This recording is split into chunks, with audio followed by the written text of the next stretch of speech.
L'autel, c'est un support, a été l'initiative de Dieu. Exode 20, on va dire Exode 20, verset 4. L'autel a toujours été l'initiative de Dieu. Il ne faut jamais oublier. L'autel est un support d'adoration de Dieu. Un support de communion avec Dieu. Un support de communication avec Dieu. Je vais demander à ceux qui sont venus d'éteindre leur portable et d'écouter. Si tu es venu à un séminaire que tu ne peux communiquer, tu ne vas rien comprendre. Quand tu viens à un séminaire, il faut éteindre ton portable et puis tu écoutes ce qu'on te dit. Sinon tu vas sortir ici sans rien comprendre. Amen. L'autel est un support de communication avec Dieu. C'est comme vous constatez que dans toute église sérieuse, il y a toujours une partie qu'on appelle autel, l'autel de Dieu. Il faut dire amen.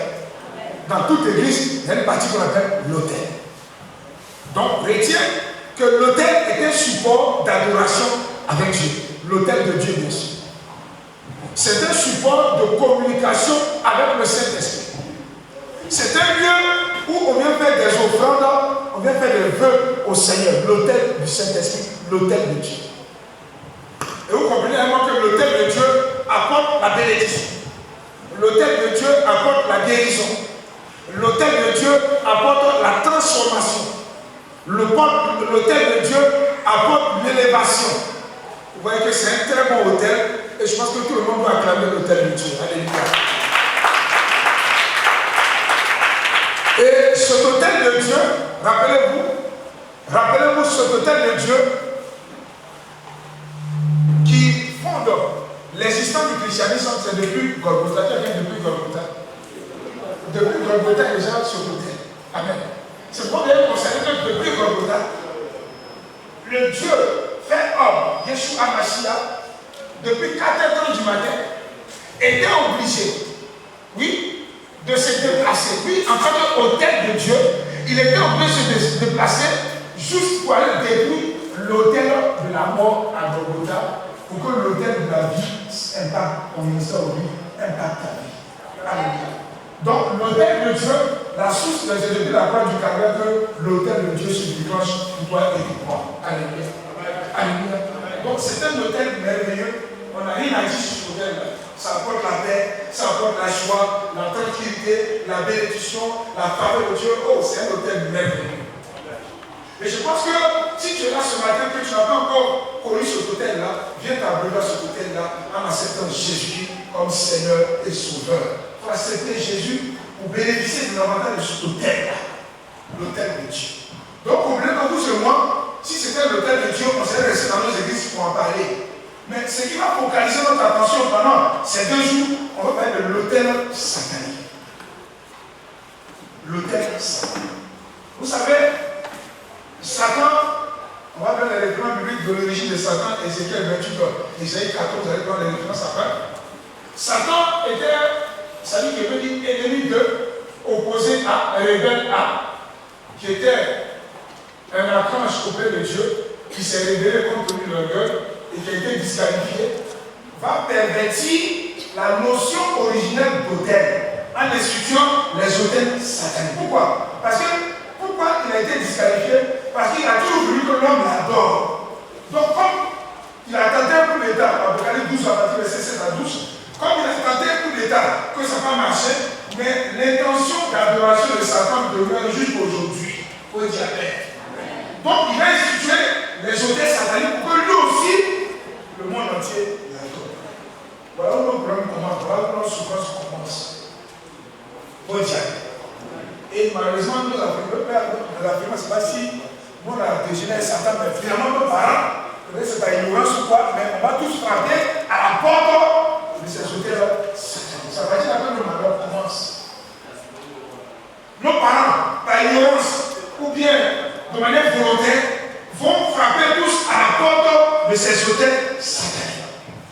Soit les adorations de bois, les adorations de cailloux, de montagnes, de l'eau, des masses, des pierres, des marigots, des rivières, même de la lagune. En tout cas, tout ce qui est nature.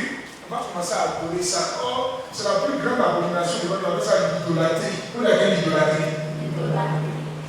S'il y a quelque chose que le Seigneur déteste, c'est l'idolâtrie. Pourquoi? La Bible dit que c'est un Dieu jaloux et son nom s'appelle jaloux. On dit Amen. Dieu, c'est un Dieu jaloux. C'est pas qu'ils sont sortis de l'Égypte. Il a promulgué son le décalogue pour les 10 commandements. Les autres viennent passer le Seigneur. Il va donner le décalogue pour les 10 commandements pour dire mon Dieu n'adore pas un autre Dieu devant ma face. Car il y a un seul Dieu, c'est là. Il est très bien. Bizarrement, les Africains, on était tous aussi dans la Mésopotamie, c'est-à-dire dans l'espace d'Orient à cette époque-là, on n'était pas encore, on était tous en Égypte. Nos parents, je ne sais pas qu'est-ce qui s'est passé, mais malheureusement, on a frappé à la mauvaise porte. Dis-moi qu'on a frappé à la mauvaise porte. Nos problèmes commencent à partir de là. Est-ce que vous comprenez ce qu'on a dit? C'est à partir de là que nos problèmes commencent. Et c'est ce qui fait qu'aujourd'hui, il y a un problème. Amen. Ici, quand nous sommes là, si on cite par exemple, si on prend, est-ce qu'il y a les barbus qui sont là? Les acans, il y en a qui sont les acans. Il y a des acans qui sont là. Donc tu verras que les acans, formant de l'eau, des cailloux, des pierres, voilà, des masques, ça c'est les acans. Si on prend les bétés, formant de l'eau, c'est que chacun est concerné. Dans tes ancêtres ont composé avec ces autels. Amen. Alléluia. Est-ce qu'on va garder le Seigneur si on commence par le dire? Soit pour une question de protection, pour une question d'enfantement, pour une question de richesse, pour une question de sécurité, ou bien pour fuir la domination coloniale. Oh oui. Et là, ça te paraît bizarre. Il y a des familles, il y a des villages qui ont été cachés dans la sorcellerie pour ne pas que les Blancs connaissent ces villages. Est-ce que vous avez ça? Ils ont caché les villages dans la sorcellerie. Donc les Blancs passent là, mais ils ne voient pas le village. Maintenant, au lieu de tu es chrétien, tu vas dans la France. Ce n'est pas possible. Et peut-être que ce n'est pas possible. Amen. Amen. Il y a une maman qui me disait, pasteur, tellement les gens fatiguaient nos parents,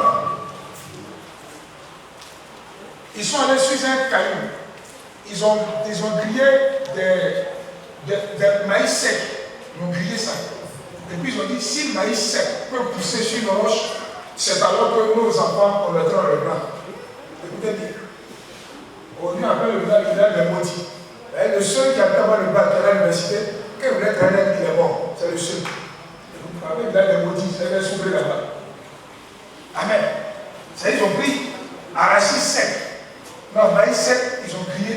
Et puis ils ont levé ça sur un caillou. Et ils ont dit, si le caillou, si l'arachide peut fleurir, c'est alors que les descendants pourraient le vendre. Écoutez, frère. Au lieu de raconter, il y a plein de villages comme ça, les parents disent ça. Et toi, tu fais visa pour aller aux États-Unis. Tu fais visa pour aller au Canada. Oh, ils ont dit que toi, tu ne vas pas connaître le blanc. Non.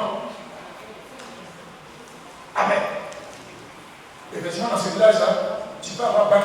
Celui qui a eu bac, il a fait 15 ans d'université. Il a eu un travail de commis à Port-Bray. Pendant qu'on était en train de refaire son bureau, il est mort. On va aller chez les élèves. On va chez les élèves au tête à sa maman. Amen. On dit, toi, tu as pu dépasser par. On va voir où tu vas travailler. On va passer un peu de voir que dans les hôtels, il y a ce qu'on appelle les lignes rouges ou les barrières infranchissables. Quand tu franchis, c'est la mort. Si ce n'est pas la mort, on sabote ta vie, tu tournes en rond avec rien et tu ne deviens rien. Parce qu'à chaque hôtel, il y a des lignes infranchissables. On dit, hé, vous ne pouvez pas avoir d'argent. Toi, depuis que j'ai l'argent, tu es là. Toi, qui t'a dit qu'on s'est marié ici? On s'est marié là, tu es là. L'accouchement, on ne peut pas se marier là-bas. Comment tu vas te marier? On doit te tuer. On appelle ça des lignes rouges ou les barrières infranchissables.